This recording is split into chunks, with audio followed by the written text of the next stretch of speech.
থেকে ছাত্ররা সব বের হয়ে আসলো এবং ওই রাত্রেই ভারতীয় দূতাবাস বরাবর দূতাবাস অভিমুখে মিছিল নিয়ে গেল।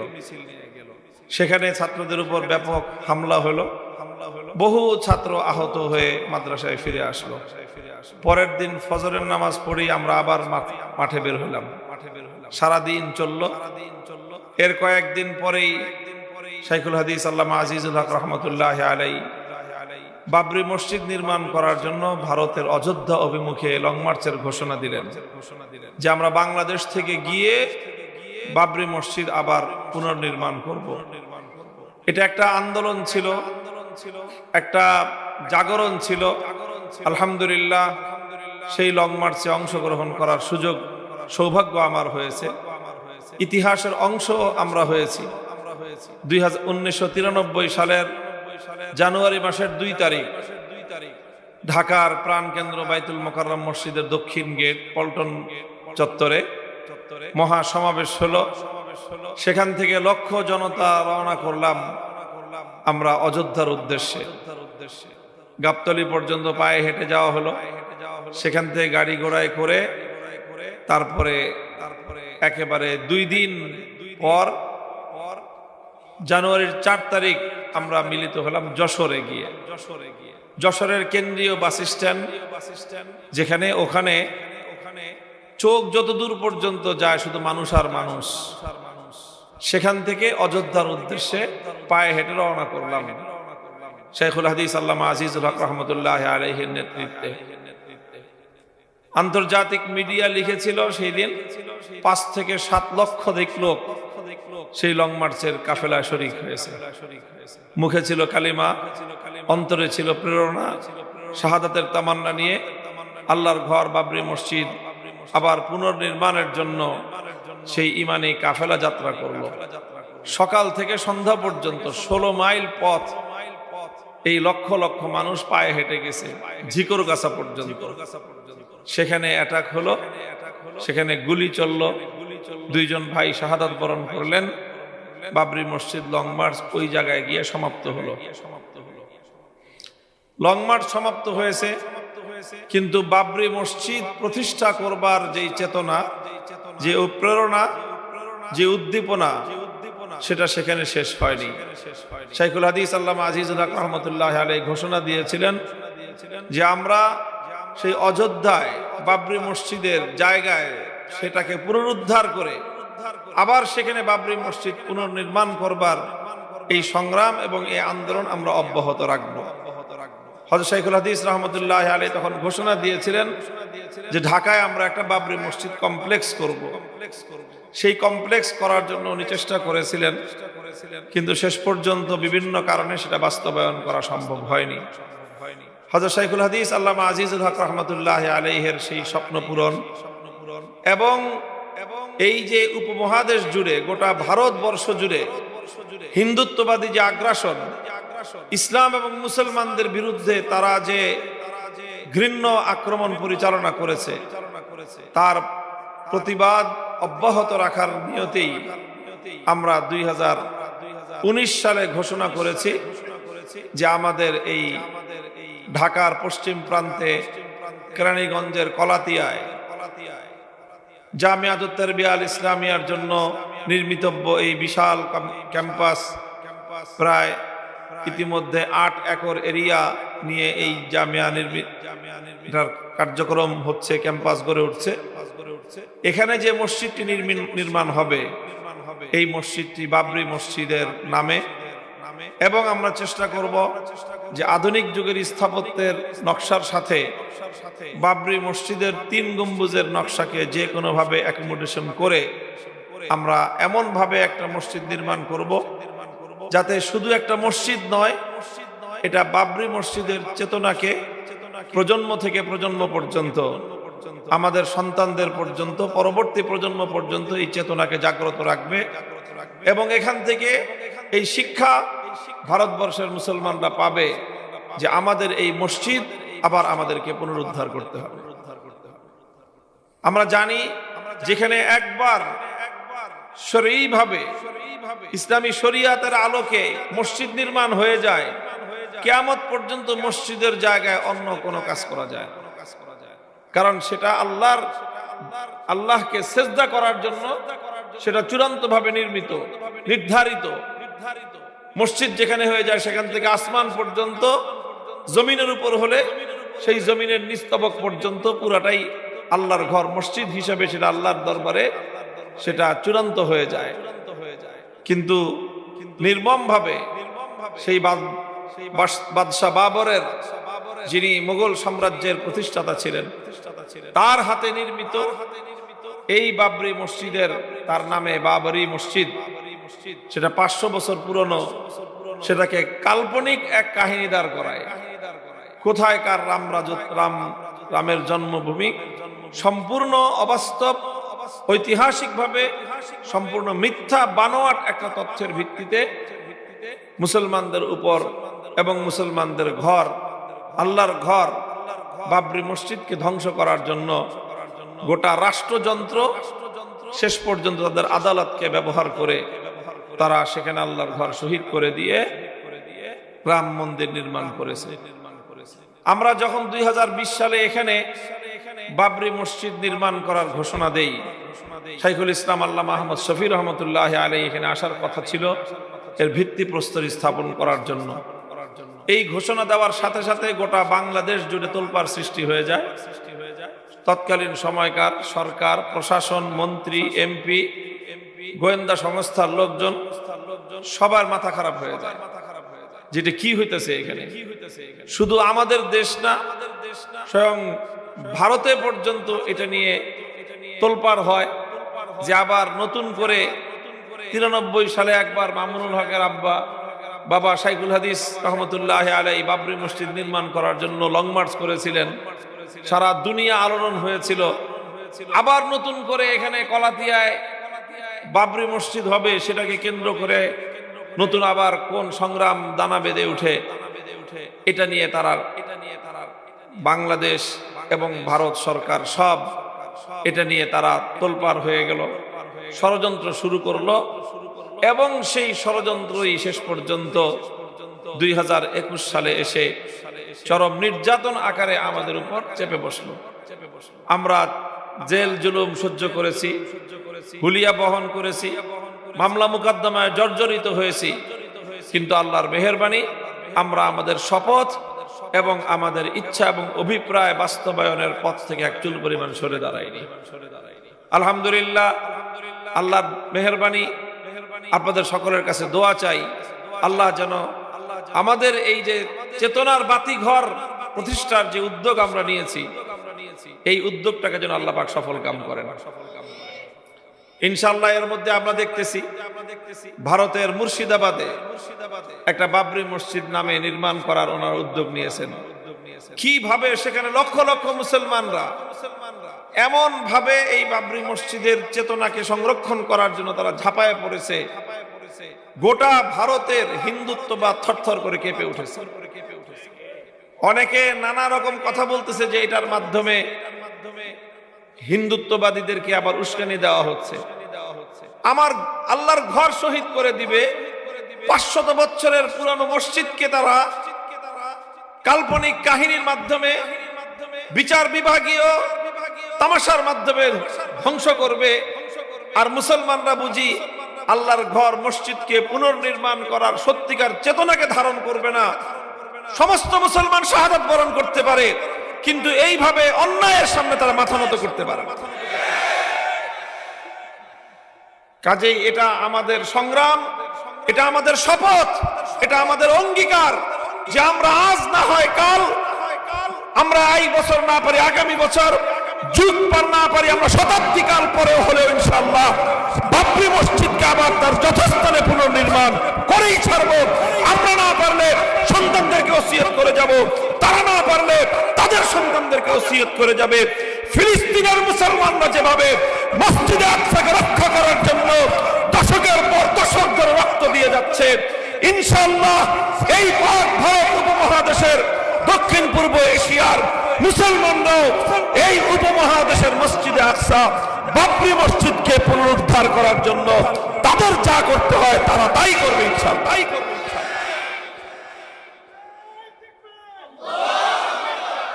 মুহতারাম হাজিরিন, এই জন্য আমরা আপনাদের কাছে দোয়া চাই যেন আল্লাহ পাক রব্বুল আলামিন আমাদের এই উদ্দেশ্য আল্লাহ বাস্তবায়ন করার তৌফিক দান করেন।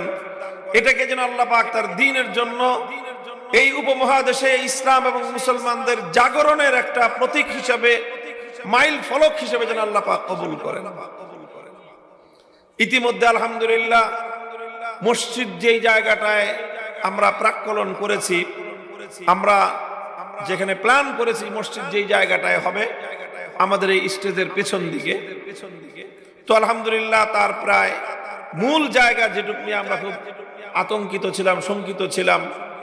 আমি 2021 সালে গ্রেফতার হওয়ার আগেই সেই জায়গাটা বায়না করেছিলাম। এরপরে তো তুফান শুরু হয়ে গেল আমাদের উপর দিয়ে, আমরা সব লন্ডভন্ড হয়ে গেলাম। 3 বছর এই মাদ্রাসা সিলগালা ছিল।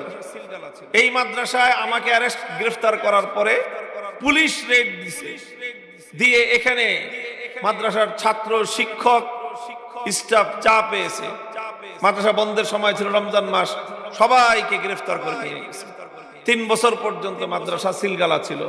এখানে শুধুমাত্র একজন কোন রকম মানে দারোয়ান ছাড়া আর কেউ এখানে থাকতে পারে নাই। এই অবস্থার মধ্য দিয়ে আল্লাহ পাক রব্বুল আলামিন 3 বছরের প্রতিকূল আবহাওয়া অতিক্রম করেছেন, ঝড় তুফান আল্লাহ পাক নিজেই মোকাবেলা করেছেন আলহামদুলিল্লাহ। এরপরে আমরা এসে আমরা আপনাদের সহযোগিতায়, বিশেষ করে আমি হযরত মাওলানা জাহিদুল ইসলাম সাহেবের, আমাদের আগের খারাকান্দি মাদ্রাসার সাবেক মুহতামিম, এখন জামিয়াতুল ইব্রাহিম মাদ্রাসার মুহতামিম সাহেব, ওনার অনবদ্য অবদান, ভূমিকা, অনেক কষ্ট স্বীকার করে শেষ পর্যন্ত ওই জমিটা যেটা আমরা মসজিদের জন্য বায়না করেছিলাম, পূর্ণটা না হলেও তার 60% মসজিদের নামে, সেটা আলহামদুলিল্লাহ সাফ কবলা দলিল হয়ে গেছে। তা আলহামদুলিল্লাহ যতটুকু হয়েছে, অবশিষ্টটুকু না হলেও আমাদের মসজিদ নির্মাণে কোনো সমস্যা হবে না। বাকি জায়গাটুকু, অবশিষ্ট জায়গাটুকু হলে ক্যাম্পাসটা, মসজিদের চত্বরটা আরো সুন্দর হবে। যাদের জায়গা আছে এই জায়গায়, তাদের আত্মীয় স্বজন আপনজনরাও আছেন, আপনারা তাদেরকে বুঝায়েন যে এত বড় একটা ঐতিহাসিক কাজ হচ্ছে, এটাতে এমনি জমিন দেওয়া দরকার। এই মাদ্রাসার, এই মসজিদটার কাজের জন্য তো মুসলমানদের, আমি তো আর ব্যক্তিগত কিছু বানাচ্ছি না, এখানে উম্মতের পক্ষ থেকে, পুরা উম্মার পক্ষ থেকে আমরা একটা স্থাপনা, আল্লাহর ঘর, মসজিদ, এবং সাধারণ মসজিদ নয়, বাবরি মসজিদের নামে নামকরণ করে সেই মসজিদ আমরা এখানে নির্মাণ করার উদ্যোগ নিয়েছি। আপনাদেরও সর্বাত্মক ভূমিকা, সহযোগিতা এবং অংশগ্রহণ থাকা চাই। সেইভাবে ইনশাআল্লাহ আমরা চেষ্টা করব। ইতিমধ্যে আলহামদুলিল্লাহ অনেক ভাই এই বাবরি মসজিদের জমিদাতা সদস্য হয়েছে। আমরা 313 জন জমিদাতা সদস্য সংগ্রহের অভিযান শুরু করেছিলাম এবং অনেক ভাই সদস্য হয়েছেন। লক্ষ টাকা, 1 লক্ষ টাকা করে তারা পরিশোধ করেছেন। সেই টাকাগুলি দিয়েই আসলে মূলত এই জমিটা কেনা হয়েছে। ইতিমধ্যে আমরা এখানে প্রায় 7 একর জায়গা কিনেছি। তো এই জায়গা কিনতে তো প্রায় 6-7 কোটি টাকা খরচ হয়েছে। আরো বেশি অন্যান্য উন্নয়নমূলক কাজ সহ 10 কোটি টাকার উপরে এই ক্যাম্পাসে ইতিমধ্যে খরচ হয়েছে। আলহামদুলিল্লাহ এই জমিদাতা সদস্য এখনো সংগ্রহ চলছে। 1 লক্ষ টাকা করে প্রদান সাপেক্ষে যে কেউ সদস্য হতে পারেন ইনশাআল্লাহ। দ্বিতীয় হলো যে মসজিদ নির্মাণের কাজে আমরা অতি দ্রুতই ইনশাআল্লাহ হাত দিব। এখানে এই বর্ষায় আমরা জায়গাটা ভরাট করার উদ্যোগ নিয়েছিলাম। এটা আপনাদের কাছে বলি, আপনাদের এলাকার মানুষের জানা দরকার, সহযোগিতাও দরকার। এই জায়গাটা ভরাট করার জন্য সরকারিভাবে এই নদীতে যেখানে বালু ভরাট হয়ে গেছে, নদীটা শুকিয়ে গেছে, তো সেখান থেকে কিছুদিন পর পর এমনিতেই সরকারিভাবে নদী ড্রেজিং করা হয়, করতে হয়, নাহলে তো নদী বন্ধ হয়ে যাবে। তো আমরা PIWDA থেকে সরকারের উদ্যোগেই নদী ড্রেজিং করে বালুটা যেন এখানে ভরাট করা হয় সেই রকম সরকারিভাবে সব ব্যবস্থা গ্রহণ করা হয়েছিল। কিন্তু স্থানীয় কিছু মানুষ সহযোগিতা করেন নাই। তারা এটার বিরুদ্ধে আপত্তি জানাইছেন। এই জন্য আমরা নদী থেকে সরকারি অনুমোদন হওয়া সত্ত্বেও মসজিদের জমিটা ভরাট করতে পারিনি। তো আপনাদের কাছ থেকে সহযোগিতা চাই, মসজিদের জমিটা যেন আমরা ভরাট করতে পারি। ভরাটটা শেষ হলেই ইনশাআল্লাহ নির্মাণ কাজ শুরু হবে। এখানে নির্মাণ কাজের জন্য আমরা এক একটা জায়নামাজ পরিমাণ জায়গা নির্মাণের জন্য 50,000 টাকার একটা পূর্ব অনুমান আমরা করেছি প্রাক্কলন। যারা এই ফান্ডে দান করতে চান তারা এই 50,000 টাকা করে দিবেন। দেওয়ার জন্য আপনাকে কোথাও যাইতে হবে না, কোথাও আসতেও হবে না। এখন উন্নত প্রযুক্তির যুগ। এই উন্নত প্রযুক্তির সহায়তায় যে কোনো জায়গা থেকে, পৃথিবীর যে কোনো প্রান্ত থেকে বাবরি মসজিদের জমির ফান্ডে, নির্মাণ ফান্ডে খুব সহজেই আপনারা অর্থ দান করতে পারবেন। এমনকি আপনারা যদি এটা প্রকাশন করতে না চান নাম ঠিকানা, সেটাও সম্ভব। যেটা আমরা বলেছিলাম যে আমরা বাবরি মসজিদ ঢাকা, বাবরি মসজিদ ঢাকা নামে একটা অ্যাকাউন্ট খুলেছি। সেই অ্যাকাউন্ট, ব্যাংকের অ্যাকাউন্টে ডিজিটাল দান বক্স একটা অপশন আছে। সেই ডিজিটাল দান বাক্স খোলা হয়েছে। ডিজিটাল দান বাক্সের অর্থ হলো সেখানে একটা কিউআর কোড আছে। এই কোডটা আমাদের মাদ্রাসার এই আপনাদের মাহফিলের চতুর্পাশে বিভিন্ন বড় বড় ব্যানারের মধ্যে সেই কোডটা আপনার সেখানে স্ক্যানিং করা আছে, ছাপানো আছে। আপনাদের কাছে আমার অনুরোধ যে আপনারা অন্তত ছবিটা তুলে নিয়ে যায়। যে কিটা আছে, এই যে স্ক্যানটা যে আছে, কিউআর কোডটা, এই যে এটার মধ্যে এখানে তো ছোট করে আছে। আপনারা দেখবেন যে মাদ্রাসার চতুর্দিকে এটা আমরা ফেস্টুনের মধ্যে টানায় দিছি, ফেস্টুনের মধ্যে টাঙানো আছে। সেখান থেকে আপনারা এটাকে ছবিটা তুলে নিয়ে যাবেন। সেই ছবিটা তুলে নিয়ে গেলে এটা যে কাউকে আপনি ফরওয়ার্ড করে দিবেন বা যে কারো কাছে আপনি সেই ছবিটা দিয়ে দিবেন।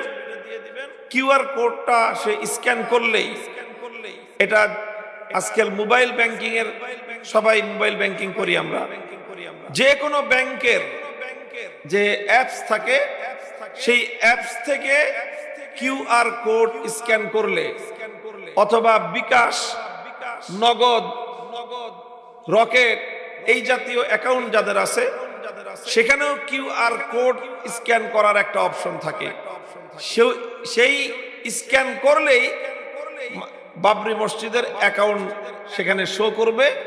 তারপরে আপনি কত টাকা দিতে চান ওটা সেন্ড করে দিলে অটোমেটিক আপনাদের অ্যাকাউন্ট থেকে, বিকাশ অ্যাকাউন্ট থেকে, নগদ অ্যাকাউন্ট থেকে, রকেট অ্যাকাউন্ট থেকে অথবা ব্যাংকের অ্যাকাউন্ট থেকে বাবরি মসজিদ ঢাকার অ্যাকাউন্টে টাকাটা ট্রান্সফার হয়ে যাবে। তো এই জন্য আমরা আশা করব যে যারা যতটুকু পেরেছেন, করেছেন, করতেছেন, কিন্তু অন্তত সকলেই আপনারা আপনাদের মোবাইলের ক্যামেরা দিয়ে বাবরি মসজিদের যে কিউআর কোডটার ছবিটা তুলে নিয়ে যাবেন এবং আপনি 10 জনের কাছে যদি এই ছবিটাও পৌঁছে দিতে পারেন, ফরওয়ার্ড করে দিতে পারেন, তাহলে ওই 10 জন আরো 10 জনের কাছে ফরওয়ার্ড করলে প্রত্যেকে দেখা যাবে যে আপনার মাধ্যমে 100 জন, 1000 জনের কাছে এই কিউআর কোডটা পৌঁছে যাবে। এবং যে এই কিউআর কোডে স্ক্যান করে অল্প টাকা, বেশি টাকা, 1 টাকা, 5 টাকা, 10 টাকা, 100 টাকা, 1000 টাকা, 5000 টাকা, 50,000 টাকা, 1 লক্ষ টাকা, 50 লক্ষ টাকা, 1 কোটি টাকা সব দেওয়া সম্ভব। কোনোটাই কঠিন কিছু না, শুধুমাত্র স্ক্যান করবে আর টাকাটা সেন্ড করে দিবে। ক্ষুদ্র ক্ষুদ্র টাকাও দিতে পারেন। একজন রিক্সাওয়ালা ভাই, একজন শ্রমিক ভাই, একজন বোন গার্মেন্টস শ্রমিক, আপনিও 10 টাকা, 50 টাকা, 100 টাকা দিয়ে এই মহৎ কাজের মধ্যে আপনার অংশগ্রহণ করতে পারেন। ভারতের মুর্শিদাবাদে দেখছেন, মানে কয়েক কিলোমিটার রাস্তা জাম হয়ে গেছে মানুষের ভিড়ে। প্রত্যেকে ইট নিয়ে আসছে সাথে করে, ইট বাবরি মসজিদ নির্মাণ করার জন্য ইট দিবে। কেউ 10টা ইট, কেউ 20টা ইট কান্দে করে নিয়ে আসছে, কেউ সিমেন্ট নিয়ে আসছে। তো এইভাবেই ইনশাল্লাহ আমরাও হয়তো সামনে এই আহ্বান জানাবো, সারা দেশের মানুষের সহযোগিতা নিয়ে আমরা ইনশাআল্লাহ বাবরি মসজিদকে একটি চেতনার প্রতীক হিসেবে আমরা প্রতিষ্ঠা করবো ইনশাআল্লাহ।